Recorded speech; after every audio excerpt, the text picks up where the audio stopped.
And M took a knee. They told Eminem not to take a knee, and he took a knee anyway.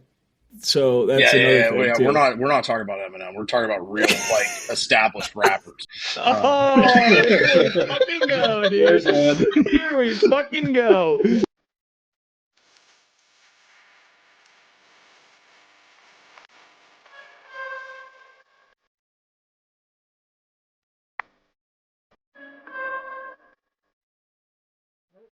It always is a countdown, right?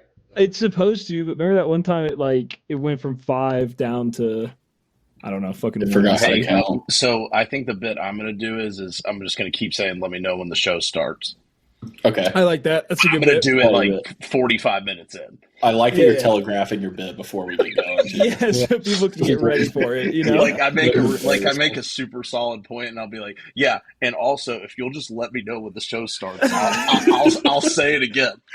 And that makes it special for the audience because that's a callback. You know, right? Yeah. People love callbacks because they're already familiar with the topic and the idea of it. It makes them like have a sense of familiarity. And what happened too was like I was going to say something about Wesley's theory, and then Trey cut me off. He was like, no, save it for the podcast. We're creating content. And I said, I don't give a shit if you hear it twice. I'll say it again. I'll say it 50 times. I don't care. Like, I'll make the same point over and over again. He was trying to break the cardinal rule that's like, don't talk about the podcast before you get on the podcast. Yeah, that's true. Trey is big content moderator when it comes to that, for sure. That's actually my official title. I'm a guest in your house. If I shit all over your couch, I just don't get invited back. It doesn't matter. That's true. I'm pretty sure I've shit on your couch before. Oh, most definitely. Wait, hang on a second. Trey, can you talk real quick? I just realized that my headphones were all the way turned up, so I had turned you down. Yeah, I can hear you fine. Can you hear me fine? Oh, like Soulja Boy all the way turned up? Yeah. And now, wait, hang on. Shut the fuck up. Shut the fuck up. So before we launch into this, I just got to say I saw Scream 6 today, and it was phenomenal. Just banger after banger with those movies, dude. Every single one. You're like one of the 8 people that still watches those movies. Dude, first off, it made $150 million this weekend, so Jesus I'm not... Christ, are you serious? Yes. Is Courtney Cox still in it? She is in this one, yeah. Wait, I didn't know she was ever in any of them. She's been in all of them. Did Nev Campbell ever die in one of them, or is Nev Campbell still in them? I know what's her face from Wednesday's in it. So Nev Campbell... If you haven't seen the previous 5 Scream movies, go ahead and skip this part. Nev Campbell has not died in any of the movies, but she's not in this one. They're starting to break away from like the original cast. And what's funny about the Scream is like their whole bit is that like their movies are super meta. So they talk about it in the movie. They're like, everybody's fair game. Nobody gives a shit about legacy characters anymore. Nobody wants to watch, nobody wants to learn about heroes of the 90s. Like it's a new decade. So the legacy characters are going to die off. But it was a really good movie. You guys should go watch it. Hey, we're like 2.5 minutes into this. Nobody knows who I am. Oh, yeah, that's true. Yeah, we're gonna get there. It doesn't matter. We're saying it doesn't matter. You're not one of those kind of people that matters. Okay, shit, good. Yeah, I completely forgot I don't matter. I'm sorry. Okay, ladies and gentlemen, welcome back. We're your hosts, Blake and Trey. This is Totally Biased Music, and today we have a very special guest with us. Trey, why don't you introduce our very special guest, please? Our very, very special guest is one of my dear friends, not one of Blake's friends. He doesn't even know Blake, and Blake's never even met him before. I'm wrong. His name is Chad Underwood. Can we get some claps for Chad? Oh yeah, hang on a second. You're gonna have to bullshit while I click stuff and get it ready. Bullshit. We're bullshitting. Get the claps. I wasn't prepared for that. Okay, hang on. Thank you. Wow. Feels like people are right here. Why'd they cut off so quick? They could have went for a while. So Chad Underwood is a graduate of Thompson High School, class of 2010. Just give him my social security number while you're at it. What is that? Your social security number is 420-416969. I got dangerously close to the first 6 digits. And he is a purveyor of rap music, a tastemaker, if you will. And he is here to discuss Pimp A Butterfly with us by one Kendrick Lamar. Chad, that's your cue. Yeah, I just want to say off the top that wasn't it Kendrick's dream for 3 white men to review To Pimp a Butterfly on a podcast. Like, Absolutely. That's pretty much why he made the album. Yeah, I 100%. mean, it is really about like making white people feel good about themselves, the whole album. So that tracks really well. I'm glad you got that out of it too, because that's, from the very first time I listened to it, I was like, this is about me. Somehow I've made this about me. Yeah, somehow I've turned this into a story about myself. Okay, so Apple Music intro for To Pimp a Butterfly. Following 2012's electrifying Good Kid, Mad City, the supremely gifted Compton-bred rapper delivers another uncompromising and deeply affecting listening experience. Packed with jazzy, dreamlike production and staggering lyrical work, To Pimp a Butterfly finds Kendrick Lamar grappling with the weight of his newfound fame as a young representative of his community and as a young black man. Through the funky menace of King Kunta, Lamar makes blistering reference to the protagonist of Alex Haley's Roots, while the feverish standout The Blacker the Berry sees him attack black-on-black crime with singular precision and ferocity. So, this was technically Trey's pick. It was kind of all of our picks because it was the anniversary relatively not too long ago, right, Trey? Last week, I think, was 8 years. Yeah, March 16th. So I guess let's go into the first time we all listened. So, Trey, you can lead us off. What were your initial thoughts upon listening? First off, how old does it make you feel that this album is 8 years old? I kind of was just going to blow past that because it actually kind of hurt my feelings a little bit. But, yeah, 2023 makes Good Kid, Mad City over 10 years old. Oh, that's worse. Which is actually horrifying. Trey, years. do you remember the first time you listened to this? Because it was a very romantic moment for us. Yes. So the first time I ever listened to this album, I was laying up. I was at Todd's house actually, and me and Chad were like live texting each other like after the album dropped, and it dropped early somehow. I want to say like it came out at like 9 p.m. when it was supposed to come out at midnight, right? Yeah. And so we were like live texting, like freaking the fuck out about just like how fantastic it was, like every track, just somehow listening, and we could do that back then 8 years ago. Our brains could, neuroplasticity was a little bit better, right? And then by the end of the album, when the Tupac interview comes on, I asked Chad, I'm like, is Tupac alive?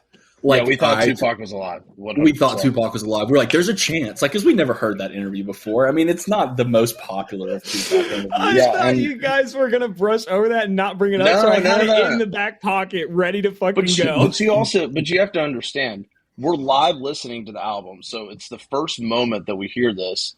We're completely confused because when you listen to Mortal Man, it's so smooth in the way that he sets it up. It really does feel like a conversation the first time you're listening to it. And then you kind of after about 20 seconds, if it's your first listen, you realize okay, this is definitely something pre-recorded. But something I dug up for this very moment, I went deep into the Twitter sphere and nice. found a tweet from me and Trey the day this album came out, March 16th, 2015. And it says, the conversation Trey and I are having over text about Kendrick should be fucking published. And here we are.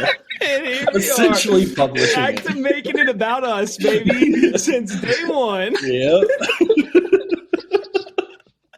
It got one like. I'll let you guess who it was. It was my good friend Trey. And he also said, my phone died. I'll be right back. That's how important the conversation was. Had to charge it up so we could continue the conversation. I had to use Twitter like that a lot back in the day. Like my phone would die all the time, and I'd have to tweet to my roommates like, "Yo, can you let me in the house because my phone's dead and I don't have my keys." Jesus Christ. Anyway, I mean, I think it's kind of almost a testament to kind of the journey that this album takes you on, is that you think that Tupac might be alive. Yeah, think about it. Nobody would talked about it yet. We were probably one of the first, people to listen to Mortal Man, if you listen to it from front to back, because we started listening to it the second that it dropped. Right. So in our defense, we didn't have much context. Yeah. Twitter, if my memory serves me correct, which this was kind of a long time ago, I feel like Twitter was also freaking out about it because it was just I'm serious, it was just so well made. The way he set that up. I don't totally remember. I was definitely on Twitter at the time. That was at like the height of my Twitter use. And It was. I remember the album coming out, and I was actually in the Phoenix airport. I was coming back from somewhere. I think it might have been Okeechobee. I think it might have been a music festival. And I listened to it. And I remember getting on Twitter and everybody that I had followed at the time just bashing the album, like shitting on it relentlessly, and me being super fucking pissed about it because I loved it. But going back all the way to 2015, which feels like a fucking century ago, I was 2 years into college. This was my second year of college. I was obviously listening to a shit ton of hip hop music already. I loved Good Kid, Mad City, and upon listening to Pimp A Butterfly, like, I loved it from the very fucking beginning. There was never a point in time, and I don't think there ever will be a point in time where I did not enjoy this album thoroughly. And I think it's one of those albums that every time you listen to it, there's tracks on it that grow on you and that you enjoy in different ways. Looking back now, it's kind of crazy that this album is 80 minutes long. Like an hour and 20 minutes. It's a fucking long album, dude. Mm-hmm. Like, I forgot about that until I was re-listening to it. So yeah, it came out, sold 324,000 copies in the United States in the first week. So triple platinum immediately. Sold 1 million copies in the United States by 2017. Released 5 singles and launched a tour from 2015 to 2016. Speaking of that, I have to bring this up. No, we really don't. You don't have to. Actually. I have to. Oh Kendrick dropped this album. Conversation. Kendrick dropped this album, okay? 3 months later, he went to Bonnaroo, and he was headlining Bonnaroo. So your natural thought process is new album's out, very, very widely regarded as a good album. He's going to play to Pimp A Butterfly. Well, my friend, you would be fucking wrong. He rinsed the same Good Kid, Mad City tracks that he had been rinsing for the past 7 years or however fucking long. I think he played maybe King Kunta. That was the only track he played, and I will never forgive him for it. And I bring it up every time we talk about Kendrick Lamar, and Trey gets mad every time, but I don't give a fuck because it pissed me off. Because, and we have had this conversation so many times, but I'm just going to do it again, and now you actually have to listen to me because we're on the podcast, or maybe you'll just blank out like you do every time. This album wasn't made to be performed in that setting in any way. If you'd have gone to the King Kunta sessions, the small tour that he did in small venues the next fall, he did this album in its totality, and it was with a live band. He had like a living room set up, like there were like costume changes, and like that's how the album was meant to be heard. Much I agree. More so I agree. Blacker the Berry, like blasting in front of 50,000 people. Like it's just not. That's not the vibe. I saw him on the championship tour in Atlanta. That was like all of TDE was there. Schoolboy Q. Actually, SZA she had the vocal problem that year, so she bowed out of the tour, and Isaiah Rashad joined. Oh, but, shit. That's which was cool. Yeah, everybody was like, because he was on the come up. Well, I love SZA, but when I saw Isaiah Rashad was coming, I was like, that's awesome too. So yeah, it was Absol, J-Rock, Schoolboy Q, Kendrick, and Isaiah Rashad all on the same night. And if my memory serves me correctly, because he had already made Damn at that point, and he had already done the Black Panther album. But the only songs from To Pimp a Butterfly that he did were King Kunta and All Right. But All Right was kind of an unbelievable experience. He played All Right as the final song. He walks off the stage. The entire crowd keeps chanting, "We gonna be all right," for like 2 minutes. Like it just keeps going on. And he came back out and played it again. That's pretty cool. It was so awesome. That's pretty cool. It's pretty cool. But still, I'm just saying, Trey, your excuse, it just sounds like a cop-out to me. That's all I'm saying. It's not a cop-out. You know it makes sense. And I would just love if you'd admit that you know that it at least makes logical sense. Because I know that he's played To Pimp a Butterfly, way more of To Pimp a Butterfly on main festival stages. So it's like, I don't know. Yeah, man. But not right after it came out. And the King Kunta like sessions were real. I mean, he played at the Tabernacle in Atlanta. It's like what, a 3,000, 3,500 person cap for like Kendrick Lamar at that time. Didn't even announce the tour, just put the tickets on sale. And somehow I just happened to be on the internet when that happened, because I'm just, perpetually on the internet. Perpetually and never touch online. grass. But yeah, no, I mean, it was amazing. And don't get me wrong, that Bonnaroo set was not great. And the worst part about that Bonnaroo set was trying to leave it at the end. We were like walking shoulder to shoulder, dude, for a full hour, walking shoulder to shoulder with people. That shit was chaos. God, what was wrong with Good Kid, Mad City? I've heard it. I've heard him play it 1,000 times. Yeah, I listen to it every single day. Well, okay. This is my. There's nothing wrong with Good Kid, Mad City. Right. It was just there was a certain hype around the album just came out. Like, we're going to hear a lot of these songs. But, unlike Blake, I'm smart. And I was like, he's not going to come on stage and play You or anything. He just like, play You. Cry on stage. Good idea. Every time I've seen Kendrick, there's been some sort of issue. Like, he played Hangout one year. He showed up like an hour late. There's the Bonnaroo incident where he disregarded Pimp A Butterfly. There was another time I saw him where he played with a live band and it was enjoyable, but he played like a 45-minute set when he was booked for an hour 15. Like, every time I've tried to see him, there's been some sort of issue. So I'm holding like a personal grudge at this point because I know he's a phenomenal artist. And maybe it's like, I shouldn't be seeing him at festival sets. It's clearly not something he gives a shit about, which is fine. But it's like you go in as a big fan, you're excited about it, and then there's like something that ruins it, and it just kind of pisses me off. I will say that's fair. I'll say that's fair. That's fair to agree, but he's being a baby too. Like I'm seeing both sides of it. You're a good moderator. He won Best Rap Album at the Grammy Awards. So did Macklemore, and won an Album of the Year nomination, but. I'm confused. I thought that year he didn't win that because that was the year of the whole Macklemore texting him incident. That's Good Kid, Mad City. Yeah. Oh. Yeah. Yeah. Macklemore's like, you should have won. Like, and then he put his text message on Instagram to be like, look how understanding I am. The game was fucked up back then. Yeah. Off topic, but I had a really scary thought the other day that I was like, I'm like 3 or 4 decisions away from being a huge Macklemore fan. Like, there's a timeline where I just love Macklemore. I'll admit this right here. I will. He's got this track with DJ Premier that came up on my Spotify. Wasn't bad. It's a new-ish track. I hear he has a new album, but the track with DJ Premier was fine. I'm not going to shit on him just to shit on him. Okay, I don't like. Is it called Heroes? Yeah, that's it. It's a good track. It's not a bad track. I'm not gonna act like I didn't bang Thrift Shop when Thrift Shop came out. All right, it was a bop, and I want that on the record that I used to play it. All right, and I'm not ashamed of that. So that's where I'm. The first time I heard that song, I was like, "This is kind of cool. I like this." It was kind of cool.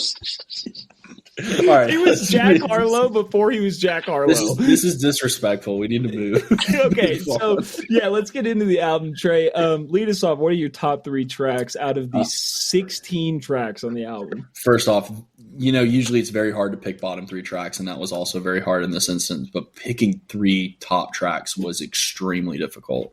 Agreed. So I do have an honorable mention section that has 3 additional tracks. so you just list the whole album? yeah, basically. Those poor 3 songs got left out of this 9-song set. Okay, so probably one of my favorite songs of all time, and just an absolutely phenomenal and unique song in hip hop, is You. I think You is just amazing. Just the self-hatred and like the personification of like depression and like the doubt. And obviously kind of on the flip side of that, you have All Right that comes right after it, but then you also have I that comes down the road, which is like obviously kind of a 2-parter, UI. I think it's just absolutely magical. I love that song. I could talk about it for the next 45 minutes if we want to. We can do that. It's our fucking show. Second song is Complexion. I think the Rhapsody verse in it is like very refreshing for the like just kind of, you have a lot. There's not very many features in this album. You have like the Snoop Dogg kind of verse and hook-ish. And then you have, some like singing and stuff, but Rhapsody coming through with like a full on like female rapper. perspective, and then like the story behind that song of like him just kind of sending her the name of the song and being like, I just want you to talk about like how beautiful we are regardless of like the tint of our skin. Something that three white guys from Alabama can't necessarily super empathize with, but I think it's really beautiful. There are times where I lay out at the beach and I get pretty dark, and I feel like things change for me. So I kind of understand definitely. it. Yeah, I don't do that anymore. I just get red, like a good like white Irishman. Yeah. And then I put the opener as my third top track, Wesley's Theory. While I cannot sing the beginning part of it, I think that every fella is a star. Every feller is a star. I think too close to that. Yeah, a little closer. Back up. I think the George Clinton, I'm pretty sure George Clinton and Thundercat pretty much flipped this entire song on its head. Chad has something queued up to talk about Wesley's Theory specifically. So that song is amazing. It really sets the tone for like, hey, this album is going to go all over the place. It's going to be freeform jazz. It's going to be hip hop. It's going to have some pop structure. And we can talk about that a little bit later once we get into like ratings and stuff. But yeah, Wesley's Theory, amazing. And then for honorable mention, I won't go into them specifically. Mortal Man, which we've already talked about, These Walls, and I, which is like the album version of I, which is like kind of a pseudo live version. Yeah. I think those three all deserve to be talked about as well. Chad, what were your top three? What you said, a couple thoughts. So what you said about Wesley's Theory, the only thing I just noticed when I was looking through it that Flylo produced it, and I was like, what was that Flylo song that, like, Kendrick and him had a song before this, and then I found out it was called Never Catch Me, and it's a cool ass song. Yeah, super cool song. Yeah. So I'm assuming that this was probably made, I bet it was that session. I bet they were working together and getting stuff done. Flylo's like, give me a track, I'll give you your intro. Because it's right around the same time. Flylo also has a version of For Sale, apparently, that's never like seen the light of day. Like he has a whole, yeah. So I think he's pretty heavily involved. Sorry, go ahead. So I found it extremely difficult to find a top three tracks for this, because when you look at the album in totality, everything kind of weaves together, like These Walls matters because These Walls matters for you, and then All Right matters because of you, and like it stacks on top of each other. And so it's a little bit of a different album. Like it doesn't do as good of a job as from a storytelling perspective as Good Kid Mad City, because Good Kid Mad City is like, hey, picture me in a night or a week and this is my life, where this is more like I'm going to touch inequality. I'm going to touch, being sad about a relationship. I'm going to touch feeling empowered. Like you go from King Kunta, which is like, I'm the absolute shit and you cannot touch me. And you have a ghostwriter. And then you're 3 tracks away from that. You get to You, and it's like, I'm fucking miserable and I don't even want to be here. And it still kind of puzzles me, like, how you can even do that on an album and make it feel like a cohesive project. So really my top 3 tracks are really just purely off of sound and what I prefer in hip hop. So These Walls, I feel like, is the best song on the album. It's actually Kendrick's favorite song on the album, which I found out today. And I had a quote that I thought that was interesting from him. He did an interview with Rosenberg in 2015. He said, "It's a record that I've always wanted to make, but never knew how to make. I wasn't in a place to do it. There's records that I've always loved. Let's take I, for instance, right, Trey? It's one of your favorites. It's unique.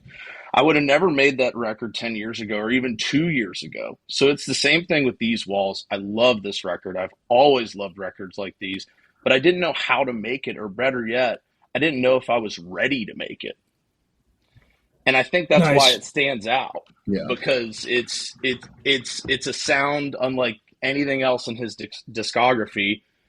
and it leads into maybe one of the most emotionally charged songs on the album, which Trey turns out to love, right? I think depending on who you are, it could be hey, I like you Yeah. because it makes me feel this way. I like these walls. My second one is Mama. I just have always loved the beat on that song. Every time that song comes on, I get chills. I don't know what it is, but ever since that album came out, I loved it. And then this is going to be maybe a weird pick because I don't feel like a lot of people think about this song when they think about this album, but I love bars. I want to hear bars constantly. And Hood Politics is bars. Yes. I knew it. Yeah. And when he talks about, what I love is when he talks about, first off, when he talks about people who miss rapping and you don't listen to Killer Mike, like in 2015, who was missing rapping? Like we had just come off like how many great albums did we come off in the past like 3 years leading up to this? We had Good Kid, Mad City, Schoolboy Q, Oxymoron. Jesus. I'll ignore that. ASAP Rocky's album. I mean, we had a bunch of Watching really, movies with the sound off. I was watching the sound off. The Born J. Cole Center. premiere. Yeah. well, and it's Born Center. Oh my God. Born Center's aged very well. It has aged really well. So I'm not gonna body Trey because I found tweets today where he didn't like Born Center, but they were from 8 years ago. So I'm not gonna body him, but I'm not gonna pull up the actual receipts. But if you guys want to go search his Twitter, it's free and open to you to see that. It's good because don't let him lie to you on here and gang up on me. I said it's aged Trey, well. I bodied Trey in a similar matter, and he yelled at me and quit the podcast for a week. So it's probably smart that you didn't body him just now. Oh God damn it! Yeah. Shut the fuck up. Well, if he ever quits the podcast again, just bring me on. We could talk about real hip hop instead of freaking Audio Slave or whatever the hell's going on when I'm not here. Whoa! Hey. It's Cornell that are catching strays. What the fuck? Well, I mean, Yeah. Well, it'll be all right. oh God! Well, not anymore. It wasn't a stray. Yeah. Jeez, that sounds way worse than what I was thinking. It was with intent. Yikes! God, yikes! Okay. Yeah, Blake, please continue with your top three. Okay. So, I'm gonna wax poetic as Trey would say on a couple of these. So sorry in advance if I talk too long. First one, How Much a Dollar Costs. I fucking love that song. I love the message of it because the ending of the song is he looked at me and said, "Your potential is bittersweet." I looked at him and said, "Every nickel is mine to keep." He looked at me and said, "Know the truth, it'll set you free." You're looking at the Messiah, the Son of Jehovah, the higher power, the choir that spoke the word, the Holy Spirit, the nerve of Nazareth. And I'll tell you just how much a dollar costs, the price of having a spot in heaven. Embrace your loss, I am God. So obviously the theme of the song is he meets a homeless man, asks him for money. Kendrick doesn't want to do it because, no, it's my money. I worked for it. You don't do shit. And it ends up being God. Okay, you lost your spot in heaven. I'm not a religious person, right? Like I don't relate to it in that sense, but I love the song because it almost like his guilt obviously comes from his religion, right? And I think that's what religion does for a lot of people. Whereas I think all of us, like seeing a homeless person, if you don't help them in some way, or seeing someone who is disparaged in one way or another, not helping them, you feel your own sense of guilt for however you've developed that guilt, that sense of empathy and a conscience. And like, I think the song does a really good job of painting this story where you're kind of on Kendrick's side. And then at the end, it's like, you realize that he was being a fucking asshole. And I think that's kind of what like a lot of us feel like when we go through similar things like that.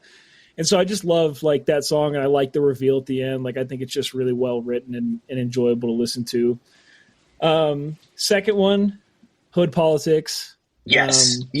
So fucking good. So fucking good. And the highlight for me is from Compton to Congress. Set tripping all around.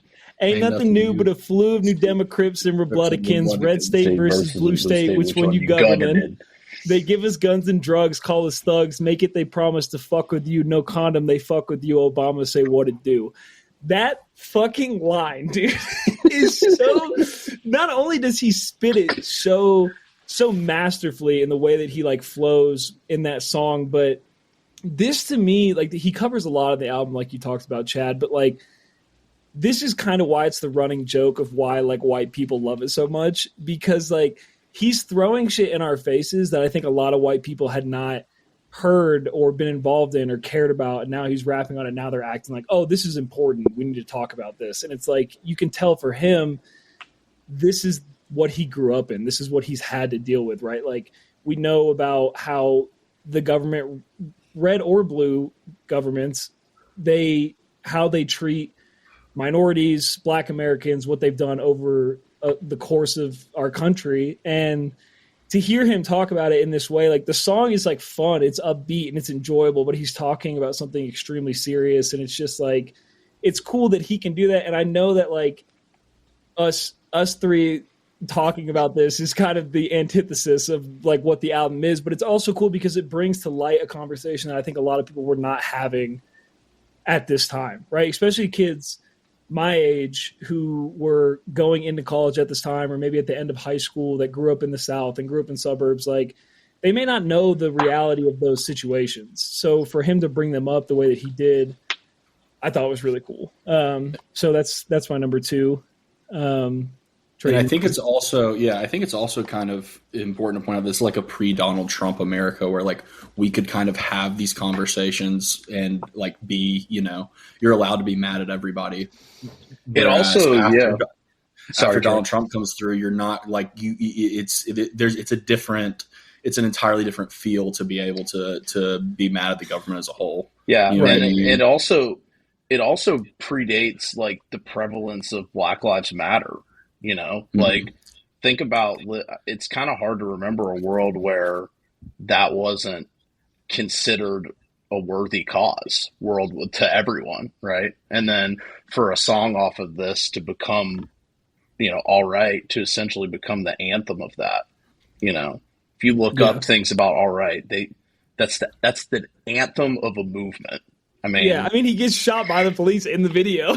Well, people, Blake thinks I will just follow Kendrick to the end of the earth. Probably it's not true. True. And something that I wanted to say that I found extremely disappointing is, when he gets, like you said, Blake, he gets shot in the video. When he performed it at the BET Awards, he did it on top of a police car. But then when he did it at the Super Bowl, they asked him not to say, we hate the popo, want to kill us in the streets for sure. Yeah. And he didn't say it. And I thought that was whack as shit. I thought it completely defeats the purpose of the song because Dr. Dre got up there and said, still not loving police, said it, didn't even think twice about it. And M took a knee. They told Eminem not to take a knee, and he took a knee anyway. So that's another thing too. We're not talking about Eminem. We're talking about real like established rappers. Here we fucking go, dude. Here we fucking go. You know what, Chad? When the show starts, I'm gonna go in on your fucking ass. Wait. Yeah, when does the show start? I haven't read that bit once. I got to it for you. I ruined your bit because you just insulted my boy. Yeah, we're not talking about Eminem. We're talking about a guy with 2 good albums. Okay. The point is like you were saying, they told both of them, Dre and M, not to do that, and they did it anyway. And Kendrick didn't have the balls to do it. So I get what you're saying. Well, and to kind of flash forward, right? You talk about Mr. Morale, which I'm not a big fan of, and he's not our savior anymore. So maybe he just doesn't do stuff like that anymore. I mean, so I'm going to play devil's advocate, white guy's favorite thing to say. But I'm going to play devil's advocate. Like, it's not necessarily like he's not our savior. Like, it's not Kendrick's responsibility to be the one to like step up and do things like that. Like, it's not his responsibility to sing his songs. It's not his responsibility to be the one that like takes a stand, like on an individual level. But I think that's a lot. But I think that's a lot of what Mr. Morales is about. But we can talk about that. That's another show. That's another show. Yeah, it's another show. We'll start that show later. I'm not going to be on that one. Christian will be back. Well, I think like that boils down to a bigger conversation of what role do artists play in our ability, like as a society, to stand up against what we view as injustices, right? And that's been an argument since the 60s, right? Since like, is it yeah. their place to be this person? And that's a whole nother debate. I guess so- I just found it personally disappointing. That was my point. Yeah, And I no, don't disagree with you. I don't disagree. I mean, here's the thing. My GOAT obviously wouldn't do that because he took a knee, so I can't really relate to you. But, you know, I get where you're coming from. Yeah. Your GOAT's track record is unbelievable. No homophobic slurs on his track record. We drop a couple F words, and there. you know, it's all of a sudden we're a villain in this country. Unbelievable. So my third favorite song, or not my third favorite, my first favorite song and my third one is You. Look, maybe because I'm a depressed piece of shit and I have lived with self-loathing my entire life. I don't know what it is, you know, and I'm not, you guys aren't my therapist. I'll talk to him about this. I'm not trying to get to the bottom of why, but I love this song. The very last words on the track, you should have felt that black revolver blast a long time ago, and if these mirrors could talk and say you gotta go, and if I told your secrets, the world would know money can't stop a suicidal weakness. Holy fucking shit. What a fucking bar, and what a journey that song takes you on. It's so good, and anybody, not even people that struggle with any type of self-loathing or depression, anything like that, anybody who has felt shitty about themselves at one point in their lives, which everybody has, can listen to this song and relate to the journey that he goes on in this song. Like, it's the perfect sad boy track. I love everything about it. So that's my number one song. It's very reminiscent of Let It All Work Out on the Carter 5, which I think was also supposed to come out in 2015. It was delayed 19 times. But it hits the same things thematically, like not wanting to be around anymore, or actually in the case of that Wayne song, attempting it and being saved and then having a prosperous life afterwards. And like Kendrick touches that on the very next track, right? Like, hey, we're gonna be fine, like, right? and right. You know, that's kind of like, the more you examine this album, you see the roller coaster that it takes you on, because something as aggressive as The Blacker the Berry, then you get You Ain't Gotta Lie, which is just this very very mellow kind of, and then you've got I, which picks it back up, and the Mortal Man goes back down. Like, you're just riding that whole roller coaster the whole time. Yeah, it's a fucking journey. We lost Trey in the middle of that spiel, so we'll just keep it rolling. I'm sure he'll jump back in. Yeah, see, I was trying to like I saw him go away, and then I was like, I guess I got to keep talking. You know, what do we? This happens. I think it got better without Trey. You know, like that's my opinion. Yeah, no, I agree. We're taking over. We're taking over. Dang it, I'm back. I don't know what happened. I was really loving where Blake was going with You. That's where I lost you, like right there at the end. Fuck. Like, dang, yeah. I was trying to cover for you too. Yeah, I was trying to like say a lot more than I wanted to say to try to fill time to get you back, because I figured you want to talk. But then I was thinking about just throwing you under the bus and being like, Trey's a 2023 Kendrick apologist. Kendrick doesn't stand up for anything. He thinks Kendrick isn't a savior anymore. He doesn't even understand Kendrick. I don't think that he directly told us he came that. back, so I'm not going to say it. All right. Well, I'm back now. So, sorry. Oh no! He's a robot. We're losing him again. Okay, this is good. This is so weird. No, we're losing. No, you. we're losing you. You're just frozen. All right, yeah. Let's go on without him. Chad, I just want to say, while you try to figure that out, Chad did not waste a second. He immediately jumped into, let's just do the whole podcast without Trey. I'll take his spot. Everything will be better without him. Like, no hesitation whatsoever. I need to get my people to run on the get a hamster wheel to get my internet going better. Looks at this exact moment, just put this on the internet. Yeah. He was asking this about the speed of my internet before we got on here. He was all concerned because I live in Alabama. Like he thinks they're throttling my internet. He thinks the governor is. I think, I don't know. Okay, well, let's we can start with Chad, but let's launch into bottom three tracks. Chad, do you have a bottom three? Trey's notorious for not having a bottom three. Yeah, so this was semi impossible, but I do have bottom three. Um, so number one on my bottom three is I. When I Really? when I first came out, the non-live version, Trey already talked about it. The live version on the album is much better. But when I first came out, that was the lead single off of this. Um, he dropped it before the album came out. I mean, it was the I can't. I was heavily concerned for the future of Kendrick Lamar. I was like, I really hope this entire album doesn't sound like I Love Myself, because I was reading something today. I forget who said it, but they compared it to Hey Ya by Outkast. Like, it has that level of pop energy to it. Jesus. And I was like, that makes some sense. It does kind of have that energy to it. And you know what? I fucking hate Hey Ya. And I'm not going to say I hate but it's definitely a bottom three track on the album. I put You Ain't Gotta Lie as number two. I like it as a song, don't get me wrong. I don't think it's a bad song whatsoever. But The Blacker the Berry could have just ended the album. It's so tough. Like to end on a note like that, I would have been fine with it. And then I know Trey put Mortal Man in his top three. I put it in my bottom three because it's easily the most skippable song, because it's the last song and it's 12 minutes long. And I don't know how many of you guys want to hear Kendrick talk to Tupac over and over and over again, but I do not. Tupac, who is alive, by the way. Tupac who came back from the island he's been on to talk to Kendrick one time and then never to be heard from again. Yeah. I mean, he was a hologram too. I mean, like this is like did the hologram happen before or after this album? I think before, right? Before, yeah. It was like substantially before. It was when I was in high school, so it was like I remember that whole thing. It was yeah.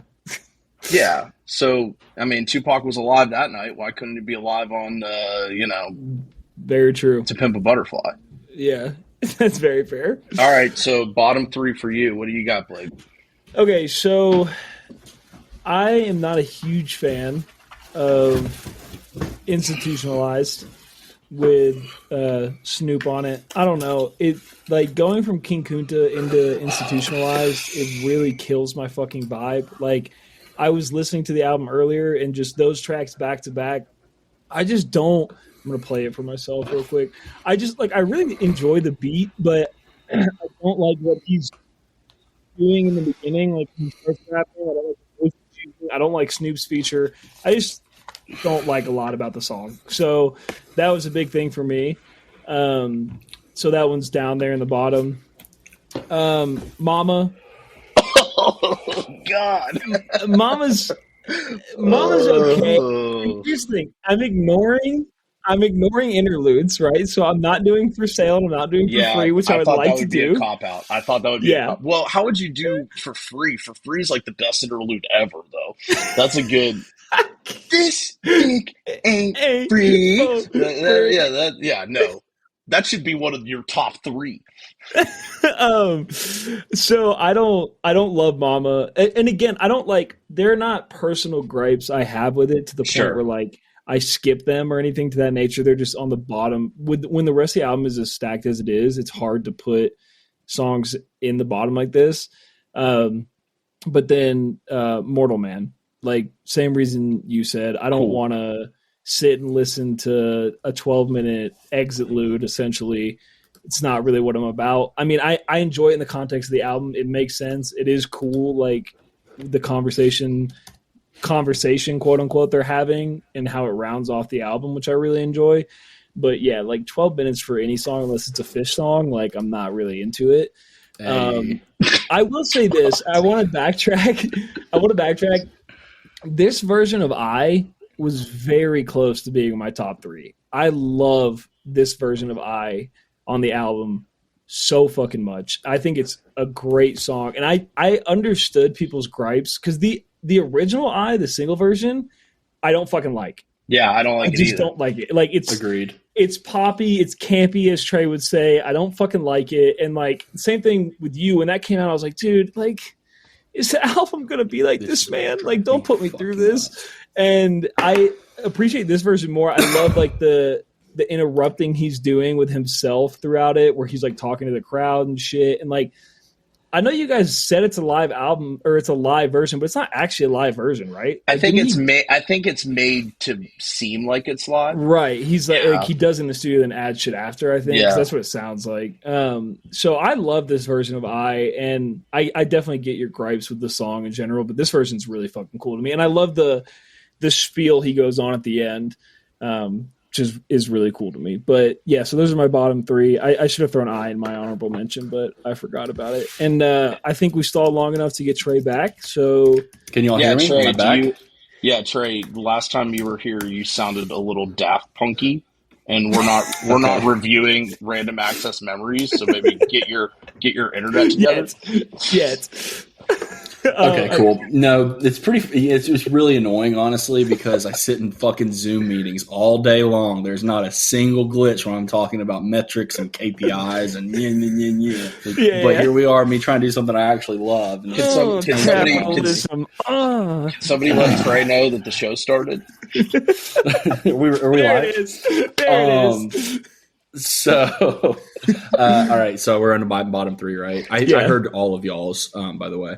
Okay. So my bottom three, I also have "You Ain't Gotta Lie" on here. I think it's not a weak song in general, but I think it's the weakest song on the album. I just don't love it. I also put "All Right" in here, just because. What? Let me tell you why.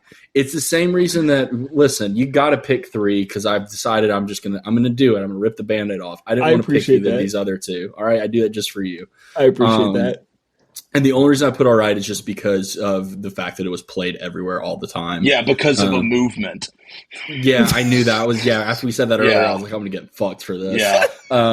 Yeah. Sorry, they're playing it everywhere to try to inspire a movement. Sorry, Trey, that your white guilt is overriding your sense of music. Jesus. Yeah. Great. Internet goes down. It calls it racist. Like, we didn't call you a racist. Wait, real quick though, before you continue, can you move your camera up to show your Blue Lives Matter flag? Yeah. No, I actually have it tattooed right here on my chest. Nice. So I never leave home without it. Respect. Yo, there's a guy at the front of my neighborhood that has a Confederate flag and like 3 different Trump flags, and every time I pass by his house at 5:30 in the morning, I just like lay on my horn. It's like a tradition. Hell yeah. Hey, I don't know. You guys can't see Trey because this is a podcast, but he's wearing a Morgan Wallen t-shirt. Also, I got that tattoo over here, baby.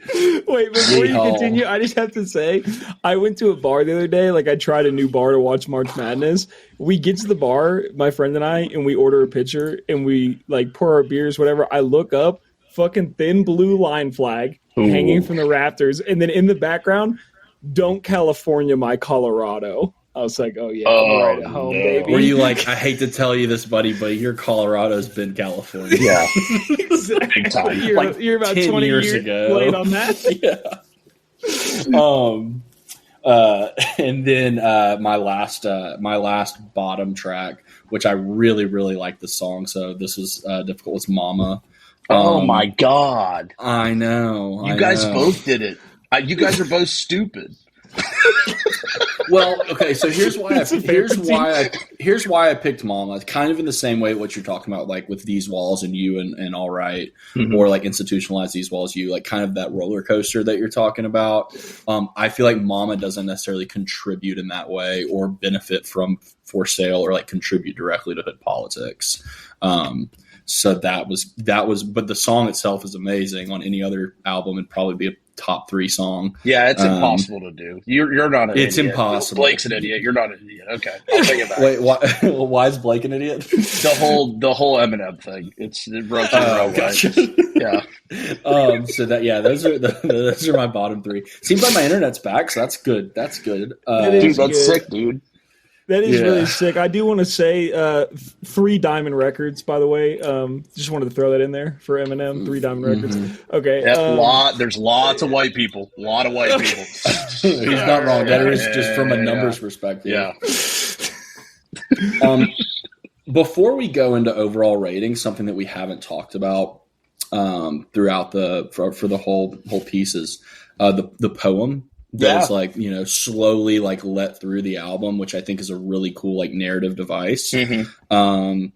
And like the end of it, like with is it the end of I or is it the end of Mortal Man? Where It's like Mortal really Man. He reads it to Tupac. Yeah, he reads it to Tupac, and like the sound design behind that, like the end of it was like wings begin to emerge, breaking the cycle of feeling stagnant, finally free. The butterfly sheds light on situations that the caterpillar never considered, ending the internal struggle. Although the butterfly and caterpillar are completely different, they're one and the same.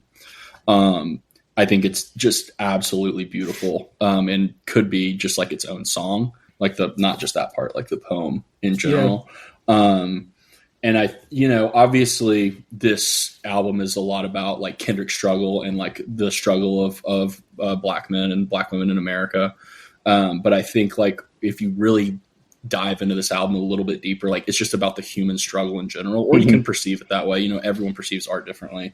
But like this poem for me really made it like kind of like hit home that like we all deal with these, like not the same struggles obviously, and not on the same level, but like just the feelings of like insecurity and depression, and like the evils of money and the evils of government and all of these different evils. And that's why like Mortal Man is just on a whole other tier of song. I understand that like an outro with 12-minute outro and like an interview and stuff isn't the most musical thing. But like it really just like ties the entire album together. And I kind of want that poem on my wall somewhere, right under my Blue Lives Matter flag.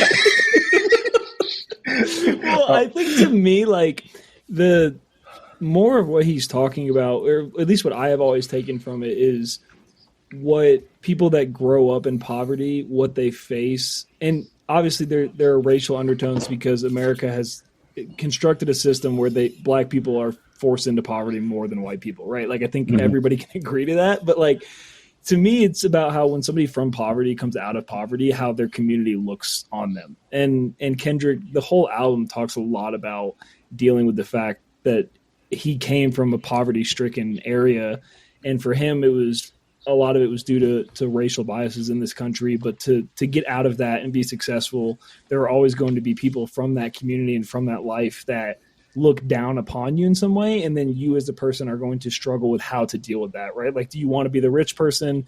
Do you want to be the person from your poverty-stricken community? Do you want to be a little bit of both? What do you do? What do you not do? And like, that is something that for me is interesting to listen to because I grew up a middle-class American, right? So it's like, and I'll probably always be a middle-class American. That's never going to change. But there are people like Kendrick that grow up in poverty and then become wildly successful with a shit ton of money.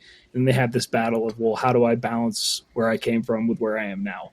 Yeah. And I think that was kind of the coolest theme of the album for me. Yeah, I watched an interview with Kendrick recently about the original name for the album, just to piggyback on what Trey was saying about the caterpillar at the end of Mortal Man. The original title of the album was To Pimp a Caterpillar, and Kendrick said the reason it was that way is because it kind of spells Tupac, T-O-P-A-C. And I think originally this album was about a lot of the things that Tupac was saying when he was alive, particularly The Blacker the Berry. It sounds like a song Tupac could have made. But I think when he was making this album, he probably figured out that, hey, I've got something a little bit bigger than a love letter to Tupac. So maybe we'll change the name to not make it painfully obvious that that's what it's about. Stop with the dick riding, bro. Jesus. Yeah. Yeah. Lay off. In your mouth, I can see it. But it's clear. But it's clearly a heavy influence for him at this time. I don't know who influences him anymore because the album that he put out wasn't good. But Jesus, I wish it was good. I wish it was good more than anything. But It's phenomenal. Yeah, it's tough. My goat doesn't have any bad albums, so I can't relate. Buddy. I mean, y'all can sit here and lie to me and say that Encore isn't a masterpiece, but I'm not going to take you seriously. Your goat doesn't even like half of his discography. He admits it on other albums that also aren't good. All right, listen. Drugs are a hell of a drug, all right? Drugs are a hell of a drug. Okay, so before we launch into final reviews from us, Rolling Stone gave it a 4.5 out of 5. They say the Compton MC's second major label album is a masterpiece of fiery outrage, deep jazz, and ruthless self-critique. The first paragraph is thanks to D'Angelo's Black Messiah and Kendrick Lamar's To Pimp a Butterfly, 2015 will be remembered as the year radical black politics and for real black music resurged in tandem to converge on the nation's pop mainstream. Malcolm X said our African ancestors didn't land on Plymouth Rock landed on us. The cover of Lamar's second major label LP flips that maxim with Fantasia of bare-chested young hood rocks flashing cash and booze on the White House grounds. America's most unwanted, victoriously swarming a toppled symbol of pale-skinned patriarchy. So the reason I bring that up and read the first paragraph is, do you think that this was the album that brought this stuff to the forefront for a lot of our generation, or do you think there was a hip-hop album that did it before this album did it in the way that Kendrick did? I think there's a lot of hip hop albums that did it before Kendrick and a lot of songs and things like that. But as far as our generation of like commonly listened to pop music, this is probably it for sure. Yeah, I mean, from a superstar perspective, someone with as much star power as Kendrick, for him to come from Good Kid, Mad City, which is phenomenal in its own right, to like kind of flip. I mean, like he was never making sounds like this before. And I'll get into that in a second, but yeah, I would probably say it was him for our generation. Yes. Yes. And up until this point, I mean, I'm trying to think of every hip hop album I know. I mean, up until this point, it's a lot. Yeah. Up until this point, a lot of hip hop albums just allowed you to peer into that life, like Good Kid, Mad City, or Illmatic. Ready to Die. Ready to Die. Like absolutely. But I can't think of an album that tackled social issues in this way. Maybe the only other one that I would say that tackles social issues in a really important way is The Miseducation of Lauryn Hill. And that predates this by 17 or 18 years. Yeah. But that's also kind of an R&B album too. I mean, she raps a bunch, but for our generation, I would say, no, I can't think of another one that means more. That's fair. It's definitely fair. Pitchfork gave it a 9.3 out of 10. One of the rare W's by Pitchfork. The dense and complex follow-up to Good Kid, Mad City is wry, theatrical, chaotic, ironic, and mournful, often all at once. And I'm not going to read the rest of it because I don't like Pitchfork. They can go fuck themselves. Yeah. But they, I mean, they gave it an overwhelming good review. So with that being said, Trey, let us know, what is your top, or not your top, sorry, what is your rating? So taking even like a lot of the stuff that we've been talking about out of it, like the lyrical, context and all of that, from a music perspective, like this album is it's just so well done. It's all over the place. Like juxtaposition is like the word that I think of a lot when I think of this album. Like you have so much like fighting against itself, and it all works. Like none of this should work in an album together. Kind of like what Chad was talking about, like the up and down of the roller coaster. This album's a clear 10 out of 10. Not only is it, in my opinion, the best rap album ever made, I think it's a probably top 5 album ever made in general. Rolling Stone, I think, has it on 19 in their top 500 of albums ever made. I would probably be much more generous with that and probably put it in the top 5, top 10. I think Chad disagrees that it's even Kendrick's best album. But I absolutely love it, and 10 out of 10 all day. Nice. Very fair. Chad, what do you got? Yeah, so I'm going to backtrack off that a little bit. I'm not going to say it's not Kendrick's best album. the way I view Good Kid, Mad City is like the way that people talk about like when people talk about Saturday Night Live, they're like, "What was your favorite cast from Saturday Night Live?" Most of the time, they say like when I was in high school, when I was in college, like when I was young. And like when Good Kid, Mad City came out, I was young, and I loved it. And Kendrick was my Tupac, and like it felt different. So like I can't be rational about that album. I'm never going to be. Um, I would give this album a 9 out of 10, and the only reason is because I think there's a better version of it. The better version of it if the Black or the Berry goes straight into Mortal Man. You cut out You Ain't Gotta Lie, and you cut out I, and you've got the most Tupac version to the most Tupac song, the Black or the Berry, going into a conversation with Tupac. Then you got a 10 out of 10. I can't think of a rap album that I would just give a unanimous 10 out of 10 anymore. I mean, like if you want to go My Beautiful Dark Twisted Fantasy, but like there's one track on there I don't like. There's it's impossible. What's that Jay-Z verse? No, we don't talk about that Jay-Z verse. Wait, no. When he names every monster. Sometimes I'll be in the car. Sometimes I'll be in the car with Shania, and randomly I'll just be like we'll just be driving, listening to like whatever, and I'll be like, Godzilla, Loch Ness, Dracula, King Kong, Loch Ness, Goblin, Ghoul, Zombie with no conscience. Zombies.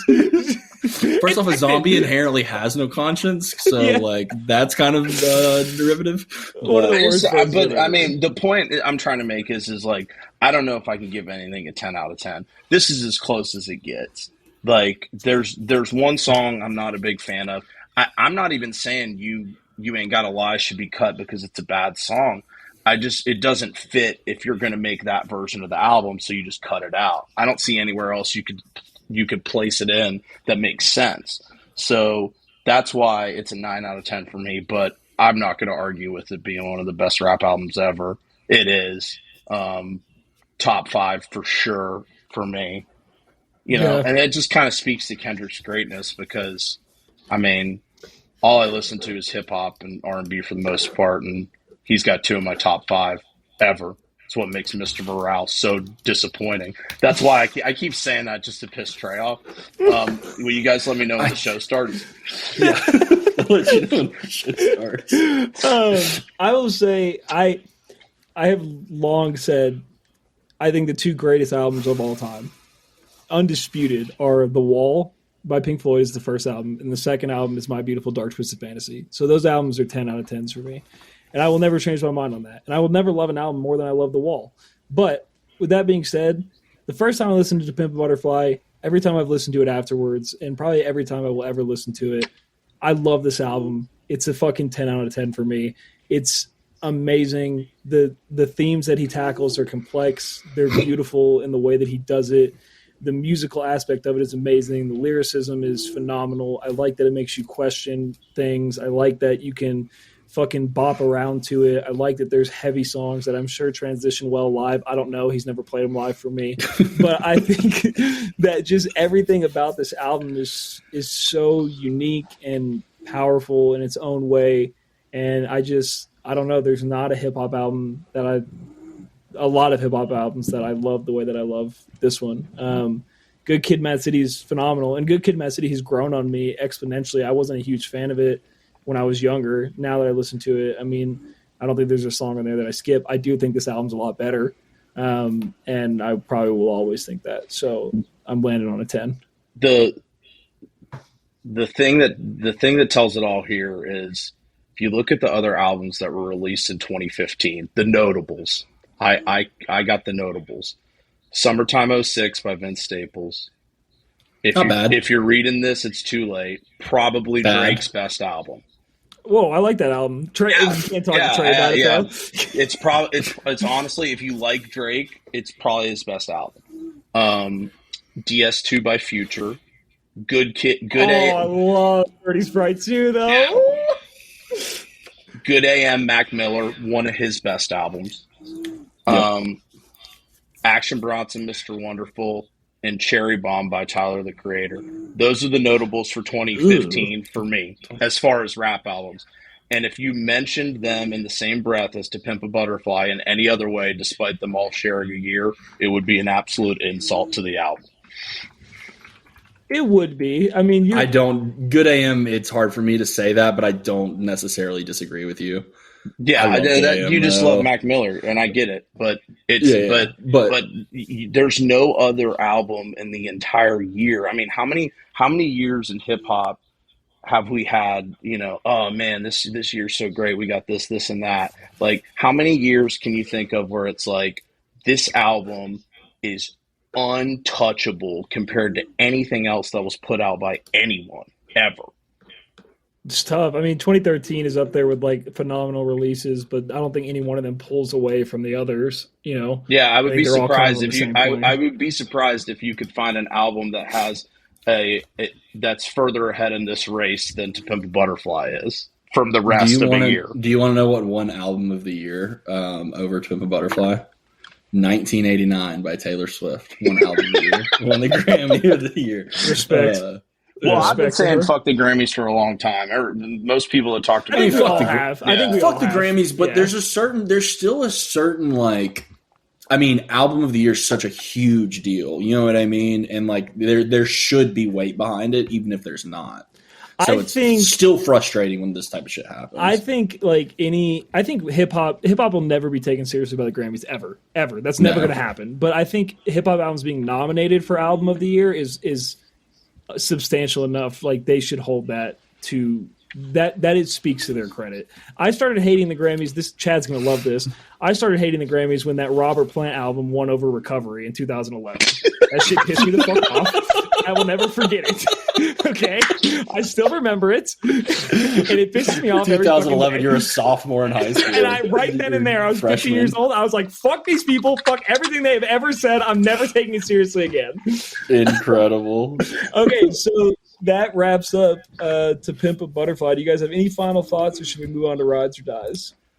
Let's go ahead and move on to Rides or Dies, because I mean, at this point, we're going to have a 2-hour podcast. I don't even give a shit. This album deserves it. Yeah, it really does. I could keep going, honestly, but I'll stop. Fantastic album. Agree. Just there's no other words that you can speak for. Just simply fantastic. I didn't like giving it a 9 out of 10. I just don't feel right rating anything 10 out of 10, because I'm admitting that it's fair. Absolutely perfect. And I don't know if that exists, because I'm a realist. All right. That is fair. Because I'm better than you. Yeah, because I'm more realistic. Okay, so my song was Hive by Earl Sweatshirt, featuring Vince Staples and Casey Veggies. Earl has 2 verses. Casey sings the chorus. Vince comes in at the end with a fucking heater of a verse. I've been on an Odd Future kick recently because yesterday was the birthday of Oldie, the video with all the Odd Future members and all their verses. I fucking love that song. I love that video. So it sent me down a nostalgia trip, and I had to listen to I rinsed the entire Doris album.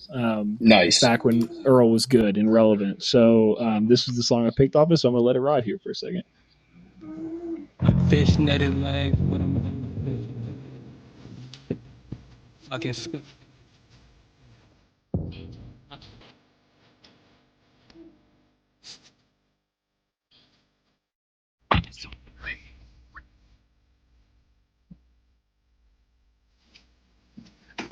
So I didn't play it because I was going a little long. I just want to say the next line is provider of the backdrop music for the crack rock user Earl, which I don't think anything sums up Earl's music better than that. Yeah, straight up. With that being said, what do you guys think?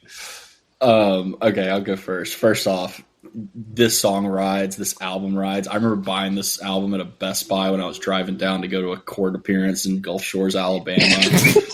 Mad respect. Yeah. So, the song rides. You know, Earl's so disappointing though, because it's like, dude, your skill level is just head and shoulders above so many people. Yeah. And you squandered it. He squandered his position. Yeah. Weird. You threw an accent in there. Not sure where that came from, but it was like a soccer reference. I've been watching a lot of Ted Lasso. Okay. Yeah. So you're giving it a ride? I'm giving it a ride. It's hard rides. All right, Chad, what do you got? It most certainly rides. It makes me think about the Taco Bell in Auburn, Alabama. I believe it's on Gay Street. I'm pretty sure I listened to it there with Trey one time. Probably in the line, Hummer. and I was like, "Hey, play this song because this song is fucking awesome." I saw Earl one time at a Saturn, which is a venue here in Birmingham. Wasn't great. I was bummed. Yeah, I don't imagine his live shows are terribly enjoyable. To I be saw honest. him at Buku. And that was early on, and I actually really enjoyed it. But He was playing new shit, and I wanted to hear this song. That's fair. Okay, so next up, Chad, we have your song. So introduce it for us.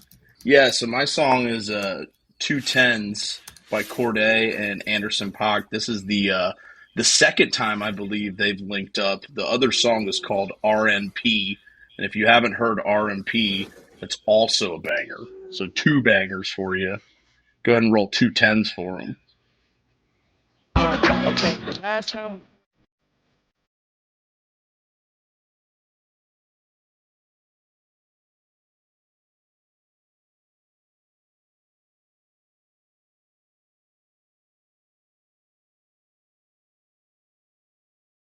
Oh yeah. Okay.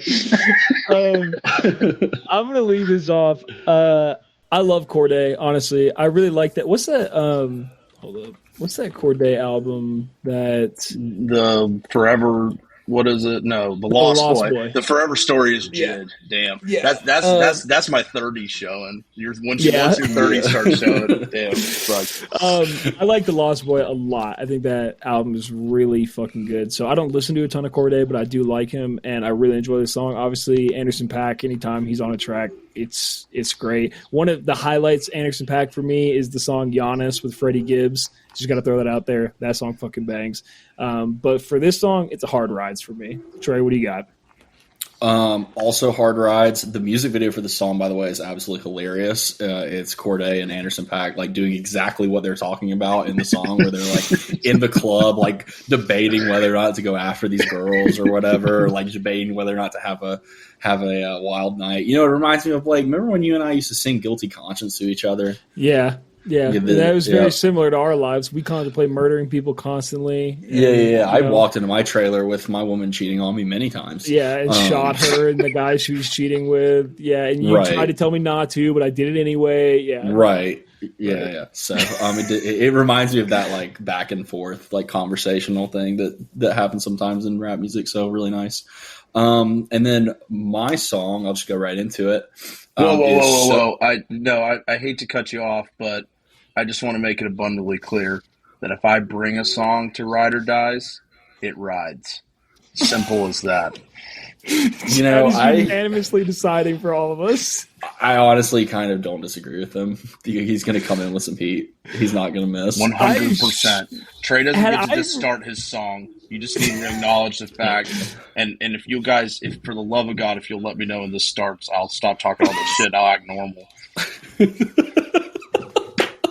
First off, I gotta say, had I remembered that Chad was such an avid Eminem hater, I would have used FAC as my rides or dies. I'm furious. Huge. I should have said something. I really should have said something. Okay, Trey, hit us with your song. All right, so my song is called Sophie by this girl named Arlo Parks. Christian actually showed her to me. But she has this album called Collapse and Sunbeams, which like I just love the name of the album, and it's also really good. So if y'all did enjoy this, which I'm not sure if you did or not, which we'll find out in just a second, that's kind of the whole point of this segment.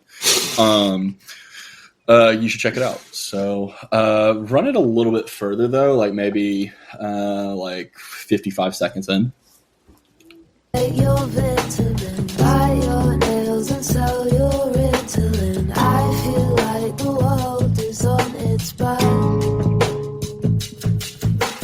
I'm just a kid, I suffocate and slip by the middle. Hell yeah. I'm gonna give it a rides. I like it. I like the vibe it's giving off. You know, it's kind of Lorde-esque, but like more new age Lorde, a little bit more musically entranced, I would say. I like her voice a lot. So yeah, I'm digging it. Hard rides. Chad? Yeah, I'm going to say hard rides on this. I'm actually familiar with Arlo Parks thanks to Trey. On my bachelor party this past year, he played the song Hurt while we were on the way out of town, and I was fucking hurt because my West Virginia Mountaineers lost to their biggest rival. And it was that, not the 600 beers you drank over the course of 4 days. I was hurt. I was hurt from all the beers. By Saturday, physically and emotionally. By Saturday, I can only have 15 beers because I was struggling to drink. By Sunday, I couldn't do anything. He played the song, and I honestly I don't care about Trey's pick. I only care about the one song he played for me, so it rides. You know, like the other song that this person also performs rides, so that song rides. Simple as that. Yeah, it makes my heart happy that you remember me playing this. That's just amazing. Yeah, well, honestly. And also, quick shout out to Steely Dan. Steely Dan was played a bunch during my bachelor party for some reason. I thought Steely Dan was just one guy. It's not. It's not. It turns out it's not. Holy shit. Hey, I just thought about something. I'm sorry. I just remembered this. I was drunk as shit the other night with one of my friends, and I was talking about how much fucking 80s music sucks fat balls. And he said, it does. And, oh my God, he said, there's no way Trey agrees with you on that. And I was like, he absolutely does. He fucking hates 80s except for music. Steely Dan. Yeah, right. So, except for Steely Dan. Then he texted the fantasy basketball group and was like, Trey, are you here? And I was like, he left that group. And since my friend Sam was like, no, I don't believe this. I guarantee you Trey likes 80s music. I was like, It was all right. Sam. Yeah. I was like, I guarantee you he fucking does. Yeah. Special bonus ride or die for everyone. Asia by Steely Dan, the whole thing rides. And if I come on here and say that it rides, it does. I actually proposed that one as one of my picks one week. Good. Good. Yeah, I didn't listen to that show because it was probably about fucking Taylor Swift. That was a good episode. That was we got a good lot of listens episode. on that episode. Well, listen, I'm gonna speak for all the people out here that were really devoted to the show early on. You guys changed up for no reason. There were 2 really good rap albums. You bring Audio Slave out of nowhere. Hey, listen, if I could do only rap albums, I would do it, Chad. They won't let me. They won't let me. How long was the It's totally biased music, not totally biased rap music. Okay. Oh, here we go. We got to cover a lot of different things. How long was the Nirvana podcast? You said every song's good and then turned it off. It was 10 seconds long. It's fucking stupid. First off, it was 60 minutes, and that episode was also good. So It was. Yeah, I might have to go back and listen to it. You know which one I'm not going back and listening to? This. that's fair. I lived it. All right. Ladies and gentlemen, it's been fucking. We took a week off. Trey insisted we take a week off because he hates the pod. So I hope that he brought his A game today for the one and only. Welcome to your bi-weekly Trey's Twitter takes. My name is Trey, and I'm I'm going to be your host this evening. First off, like I that? know you practiced that in the mirror before. I did it. I just right off rip. Nice. Swear to God. All right. So our first tweet today is from someone named Kellen, not the guy we went to high school with. His Twitter handle is @Captain Calvis. Now I'm falling asleep, and she's calling a cab while she's having a smoke, and she's taking a drag. Oh, he's having another one and another. He's got like 40 cigarettes now. Jesus, he's still going. Okay, I'm honestly impressed. That is just so many cigarettes. I like that one. Oh, I thought you'd like that. All right. And at this point, this guy is just getting a tweet per fucking episode. He is so funny. His name's Dan White, @Dan White. He says, yes, the Blue Checkmark Brigade is trying to cancel me yet again for suggesting that Kellogg's has gone full woke by refusing to show Tony the Tiger's erect cock on the box. We are truly lost as a country. Oh, my God. All right. This one is so Dr. Jordan B. Peterson, one of the world's biggest scumbags, took a picture of an Evian bottle, and then he said, "There are cathedrals everywhere for those with eyes to see." Okay, so that's the first tweet. And then Mac, a.k.a. @GoodPoliticGuy, quote tweets that and says, quotes, "Man, this edible ain't shit." 30 minutes later, "There are cathedrals everywhere for those with eyes to see." The first thing that came to my mind was somebody tripping dick. Oh, yep, exactly. All right, so this one's a little bit of a story, and it's really more of a story than a tweet, but there is a tweet associated with it. So at Okeechobee Music Festival a few weeks ago, Blake has been there, I've been there. There was a situation on Reddit where someone had a long post, so I'm not going to read the whole post. But basically, the summary is that they were walking back to their campsite. They were pretty, messed up from whatever they've been doing. And they decided they really wanted Taco Bell, and they were 1.5 miles away from where the food vendors were. Like, they were camped way, way out. And so they ordered DoorDash. They DoorDashed Taco Bell to themselves, and then they Venmo'd the DoorDasher $400 to buy a ticket to come into the festival so they could buy a ticket and bring them their DoorDash. Wait, then on Twitter, you said they were messed up? Yeah, how do you get messed up off of listening to music, man? Just music is the drug, as any good groomer will tell you. That's a base When's it start? What are we doing? All right, so anyway. So then on Twitter, on March 7th, Joey B. Myers said, "Everyone says Plur is dead, but I got a $500 tip on Venmo from a DoorDash order this past weekend, so I beg to differ." Now, whether or not Joey B. Myers is real, I'm unsure, but I will tell you that the official DoorDash Twitter account replied and said, "Plur is alive," with a heart. What the fuck is this saga? Holy shit. It's truly amazing. I love it. Truly amazing. I'll be honest with you, it sounds like something I would do, because I just sometimes think that money's not an object at that point in time. I'd be like, "Oh yeah, I have $500 in my bank account. I'll send somebody $400 to get me Taco Bell." Yeah. I get that. All right, and then we got 2 more for you. Ooh. 2 more. All right, so this one is a quote tweet from a Sydney Sweeney New York Post article, and Sydney Sweeney said, "I had boobs before other girls, and I felt ostracized." And Oink to Boink says, "They're big, but I wouldn't say they're ostrich sized."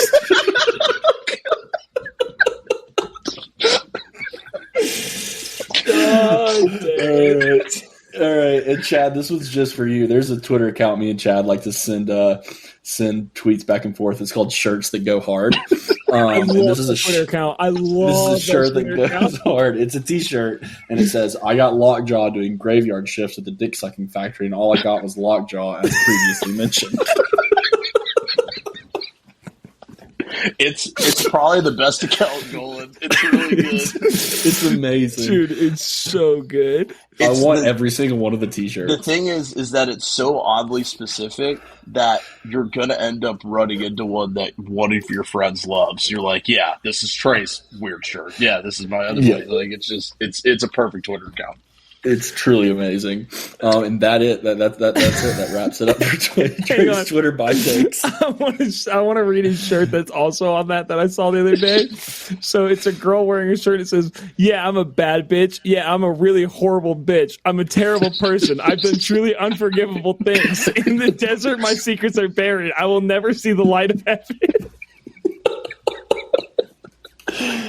Fucking amazing! Holy shit! Okay. Yeah, and I don't have a shirt to read. But if I did, hey, can we let Chad know when we're going to start the show? Yeah. Hey, if you guys can hear me, I don't have a shirt. I don't have one to read from Twitter. Okay. Well, hour and 22 minutes. I can't think of another album that deserves it more than To Pimp a Butterfly. Guys, it has been a blast. Chad, thank you for coming on. You fucking killed it. Per usual, I expected nothing less. Can't wait to bring you on for the Marshall Mathers LP. I can't wait. I have a lot of thoughts. Do you have any final thoughts for the crowd? Do you want to say your goodbyes? Anything you want to mention? No, I was going to do some fake ad reads, but I didn't write them in time. If you guys That's want to fair. start a GoFundMe, I'm desperately trying to buy a house and I get outbid by every person. I don't know what the deal is. I've tried it 3 times, but nobody let me buy a fucking house. So if you'll start a GoFundMe, like call We it can do like that. whatever the podcast is called, totally bullshit music, whatever it's called. Start that and then put it, and then the money from that you give to me to help me buy a house. I like that idea. I like that a lot. So That's that's what I want. That's my closing thought. I need money. Okay. All right. Well, ladies and On gentlemen, that note, thank you for joining us. We will see you guys, I guess, in 2 weeks from now because Trey changed our schedule. So we will see you guys then. And thanks, everybody, for stopping by. Thanks, bye guys. forever.